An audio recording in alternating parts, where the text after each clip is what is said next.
Juru bicara KPK Tessa Mardika menyatakan KPK akan mengkaji Undang-Undang BUMN dalam penindakan hukum terkait dengan praktik korupsi di BUMN.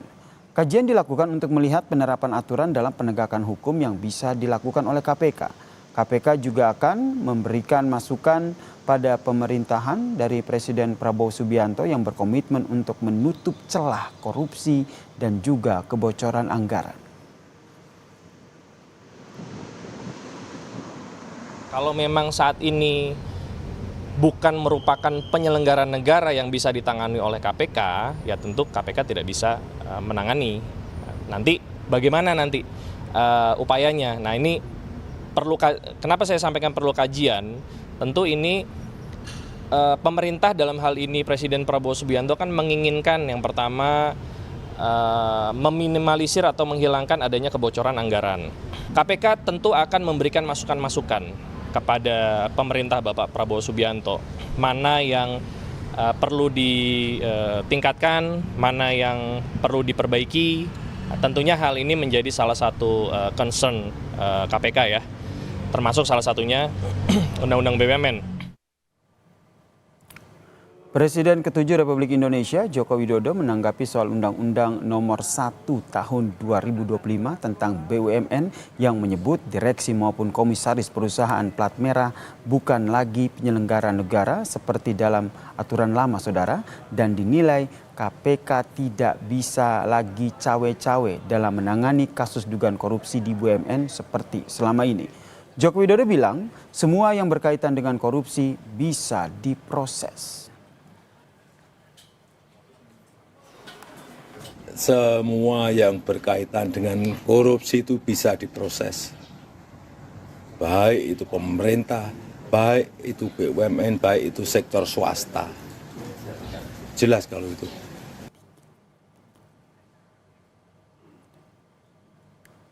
Undang-undang BUMN terbaru yang disahkan pada 24 Februari 2025 dalam pasal 3X ini ayat menyebut bahwa orang dan juga pegawai badan bukan merupakan penyelenggara negara saudara. Kemudian pada pasal 9G disebutkan juga bahwa anggota direksi, dewan komisaris dan juga dewan pengawas BUMN bukan merupakan penyelenggara negara.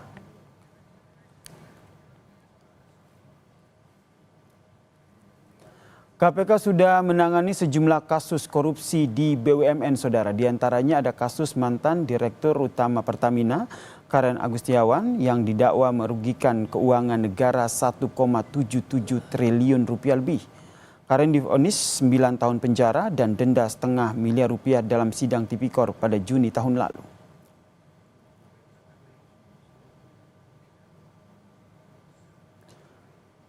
Menteri BUMN Erick Thohir menyebut meski bukan penyelenggara negara, pegawai BUMN yang tetap bisa diproses hukum oleh KPK. Erick Thohir pun berdalih saat ini bersama dengan KPK tengah merumuskan batasan korupsi keuangan negara dan juga korporasi. Hanya kalau kasus korupsi mah ya tetap aja di penjara. Nggak ada hubungannya lah. Kalau pihak yang melakukan kasus korupsi tidak ada hubungan dengan isu payung hukum bukan penyelenggara ya korupsi ya korupsi. Nggak ada hubungannya. Ya. Kalau korupsi ya korupsi. Berarti KPK tetap bisa masuk kan Pak? Ya kalau korupsi ya korupsi, nggak ada hubungan dengan penyelenggara negara atau tidak penyelenggara negara. Itu kan jelas. Kalau korupsi jelas. Yang sedang justru saya dengan KPK dan pihak kejaksaan mendefinisi ya seperti apa yang namanya kerugian negara atau kerugian korporasi. Pembahasan terkait dengan penegakan hukum KPK berkaitan dengan Undang-Undang BUMN yang baru mengenai komisaris hingga direktur yang bukan lagi penyelenggara negara. Kita bahas bersama dengan mantan komisioner KPK Bang Saud Situmorang dan juga ada anggota Komisi 3 DPR fraksi Golkar Sundenson Tandra yang telah bergabung bersama kami di Kompas Petang. Selamat sore semuanya. Pak Saud.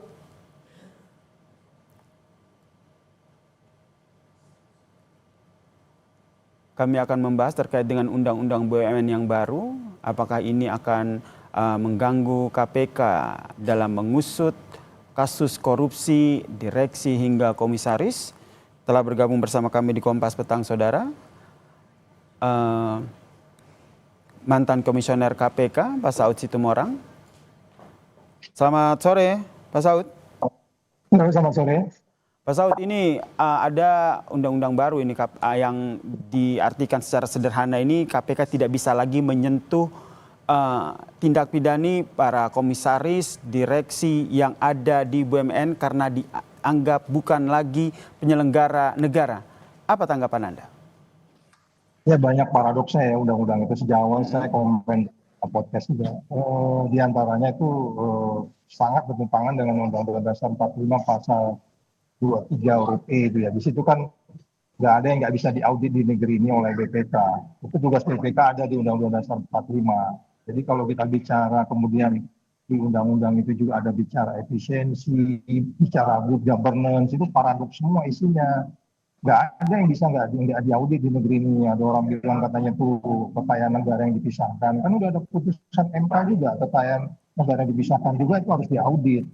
Jadi apa yang dimaksud di undang-undang itu good governance, dia nggak paham juga good governance. Good governance itu transparansi, audit dan seterusnya.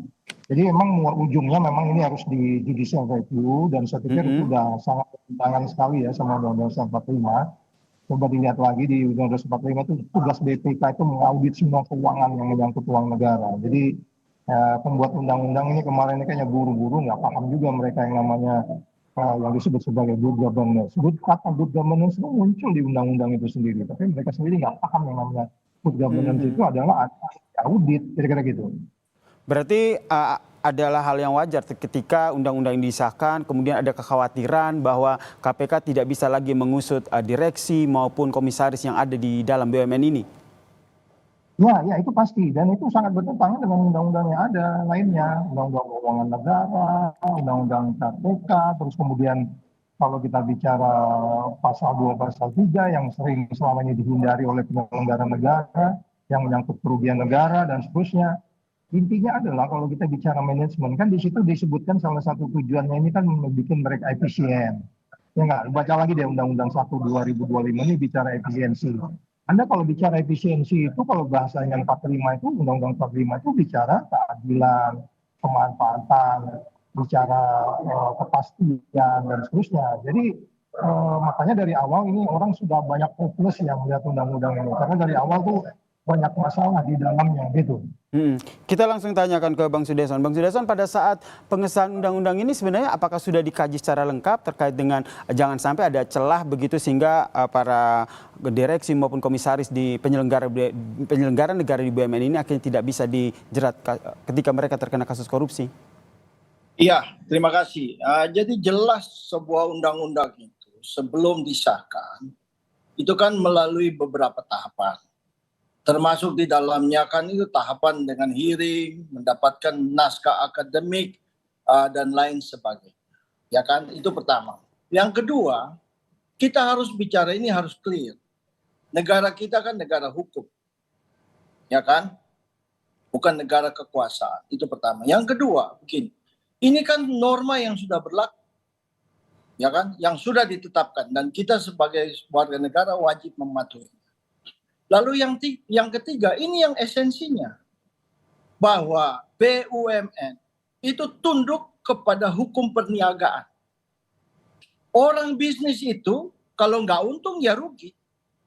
Kan jelas itu. Ya kan? Sehingga di situ jelas sekali dikatakan bahwa ya penyelenggara direksi dan sebagainya bukan penyelenggara negara. Untuk apa? Untuk memastikan bahwa aturan-aturan bisnis itu dapat dijalankan. Nah, itu yang ketiga. Yang keempat, itu bukan berarti bahwa mereka yang menjalankan tugas dan kewenangannya di situ kemudian tidak dapat dipidana. Bukan itu. Ya. Mereka kalau kemudian melanggar ketentuan-ketentuan undang-undang di dalamnya dalam hal ini dalam berbisnis ada fraud di dalamnya, dapat dilakukan tindakan, ya kan? Tetapi kemudian kita harus memisahkan antara kerugian negara dengan berbisnis. Kalau berbisnis kemudian rugi, ini kan sesuatu persoalan kan? Ya kan? Nah, inilah persoalannya, dan sehingga menurut kami undang-undang yang sudah disahkan itu sudah tepat dan sesuai dengan aturan hukum yang berlaku. Demikian. Meskipun dalam kenyataannya kan ada beberapa penyelenggara negara di BUMN yang memang terjerat kasus korupsi begitu. Ya, kalau mereka terjerat kasus korupsi, ada aturan hukum yang melakukannya, ya silakan laksanakan. Tetapi kemudian kan sekarang ada undang-undang baru, undang-undang mengenai Danantara, BUMN dan yang lain-lain, yang kemudian ya tidak mengkriminalkan mereka dan tidak memasukkan mereka sebagai bagian dari penyelenggaraan negara. Ya kita harus patuhi, dan alasan dasar filosofisnya jelas bahwa BUMN itu tunduk kepada undang-undang perniagaan. Orang berbisnis itu ya kalau nggak untung ya rugi, nggak ada bisnis untuk pulang pokok, nggak ada. Itu kerja sosial, ya kan? Sehingga kemudian kita mencegah kemudian ya kalau dia di dalam suatu keputusannya akhirnya itu rugi, ya kita telusuri dari mana ruginya. Kalau kemudian ada fraud, ada undang-undang yang tetap bisa menjerat. Pencucian uang tetap bisa kena. Baik. Ya, penggelapan, penipuan, perampasan aset tetap masih bisa, bukan saja dengan cara tindakan korupsi. Demikian. Baik, tanggapannya Bang Saud. Ya, ini memang nggak paham ya. Yang namanya negara rugi, rugi itu menentukan siapa gitu. Nah, kalau rugi menurut undang-undang ini ya BPK itu tidak masuk. Itu auditor swasta biasa gitu. Sementara definisi ini adalah namanya aja ada BUMN, N-nya kan negara itu. Ya kan? Itu bukan. Tapi kan ada usaha di situ, Bang Saud. Bapak diam dulu. Dengar saya dulu nanti ya, Bapak. Tapi Bapak kan harus memberikan penjelasan yang tepat. Jangan terus negara, tapi negara dalam hal ini berusaha, Bang Saud. Ya, diam dulu. Tadi saudara ngomong, saya nggak komen. Belajar ketika ngomong di publik, Anda anggota DPR. Belajar mendengar yang baik. Ya, paham ya? Silakan. Jadi Pak Buda, kamu diam dulu.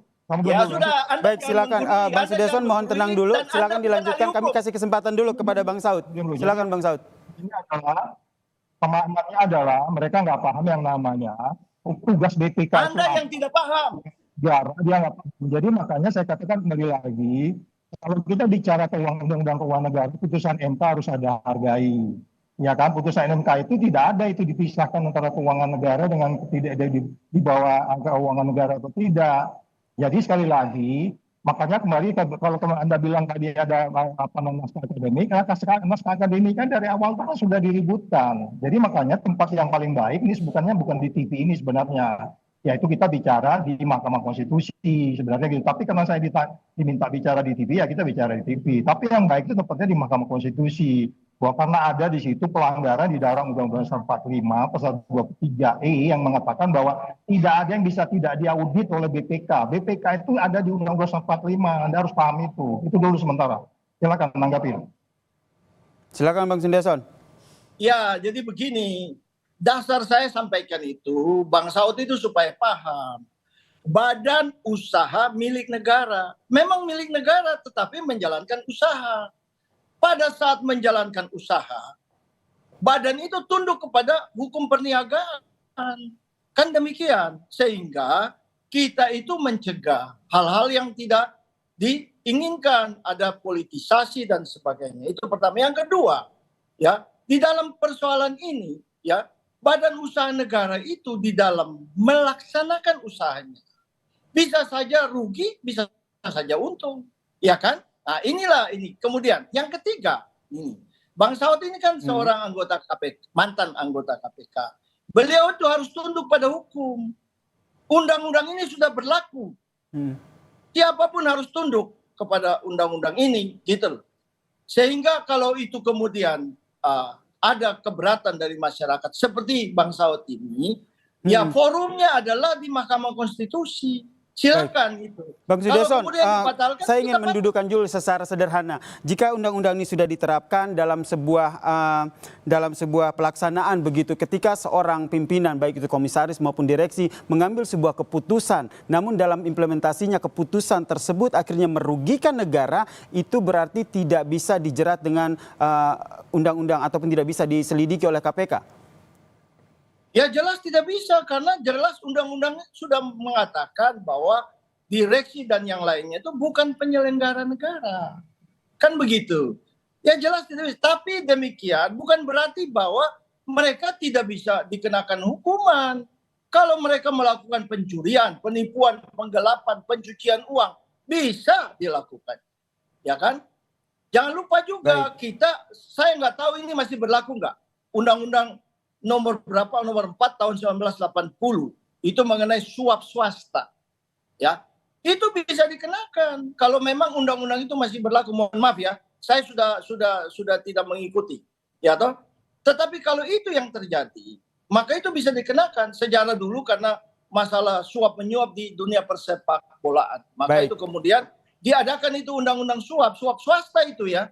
Tetapi itu bisa dikenakan. Nah, yang saya tekankan di sini adalah negara kita adalah negara hukum. Kita semua harus patuh kepada hukum. Baik, saya ke Bang Saud. Bang Saud, implikasinya terhadap penegakan hukum jika undang-undang ini sudah diterapkan akan seperti apa? Jika kita kaitkan dengan adanya gratifikasi, kemudian ada penyelewengan dana di situ. Ya, itu nanti akan terkait dengan pasal-pasal yang di dalam tindak pidana korupsi, Undang-Undang 3199 itu. Kalau nanti dia pasal 1, pasal 2, ya itu karena sudah didefinisikan dia bukan penyelenggara negara, which is KPK itu kan berbicara penyelenggara negara. Itu sebabnya saya katakan pada bagian lain memang Undang-Undang KPK sendiri kan harus diganti. Undang-Undang tindak pidana korupsi harus diganti. Ya praktis memang KPK nggak bisa masuk lagi di situ kalau dia penyelenggara negara, karena KPK kan urusannya penyelenggara negara. Ya kalau swasta itu kejaksaan, kepolisian tuh suap menyuap atau katakanlah yang lain-lain juga menyangkut perbuatan curang, pemerasan dan selanjutnya urusannya bisa dilakukan di luar daripada KPK karena dia tidak penyelenggara negara lagi, itu bukan urusan KPK. Itu yang saya katakan kembali lagi, yang perlu kita sadari adalah implikasinya dari undang-undang ini. Saya menduga indeks persepsi korupsi kita akan turun dari 37 nanti ke depan karena dunia internasional tuh bicara Indonesia ini sangat carut marut dalam menangani penyelenggara negara. Persoalan utama di negeri ini kan penyelenggara negara. Swasta itu kan gimana penyelenggara negara? Penyelenggara negara itu dalam hal ini BUMN, lebih spesifik lagi kalau kita bicara daya saing dan seterusnya, terus kemudian kesempatan berusaha dan seterusnya, terus kemudian hukum yang pasti, hukum yang bermanfaat, hukum yang adil, itu kan persoalan-persoalan yang nggak bisa diselesaikan oleh kalangan BUMN yang kemudian KPK menjadi menyasar penyelenggara negara. Itu awal dari berdirinya KPK. Jadi kalau kemudian tanya tadi implikasinya, ya memang KPK nggak bisa nangani ini lagi karena ini bukan penyelenggara negara. Inilah yang saya katakan dimulainya bencana ini ke depan. Karena bagaimanapun banyak undang-undang lain yang tidak konsis dengan aturan ini. Undang-undang keuangan negara, tugas-tugas BPK, dan seterusnya. Nah itu menjadi sangat bertentangan dengan isi dari Undang-Undang 1 2025. Karena kalau baca isi Undang-Undang 1 2025 itu di situ semua menyangkut prinsip-prinsip good governance. Good governance itu check and balance-nya itu harus sangat transparan, akuntabel, bebas dari konflik kepentingan. Dan salah satu isi dari kepengurusan itu aja, coba aja mantan presiden yang disebut-sebut terkait dengan korupsi aja ada di pengurusan di Danantara itu sendiri. Jadi itu banyak kontroversinya gitu loh.